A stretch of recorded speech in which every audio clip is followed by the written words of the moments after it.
Sa iba pang balita, sa Mindanao naman, Commander ng Eastern Mindanao Command papalitan na.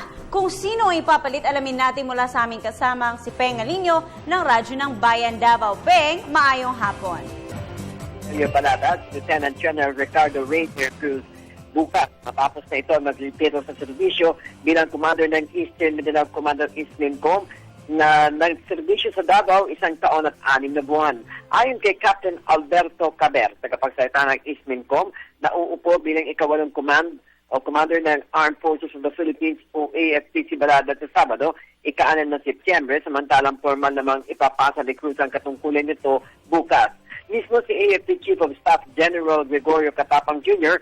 ang formal na magpapasa ng bandila ng East Mincom kay Baladat mula kay Cruz sa isang traditional military change of command ceremony sa Naval Station Felix Apolinario, Panacan, Davao City.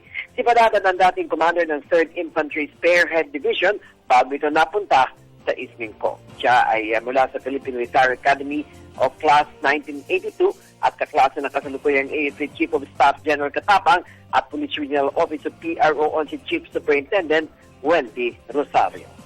Para sa Telebisyon ng Bayan, Peng Alinio, Radyo ng Bayan, Davao.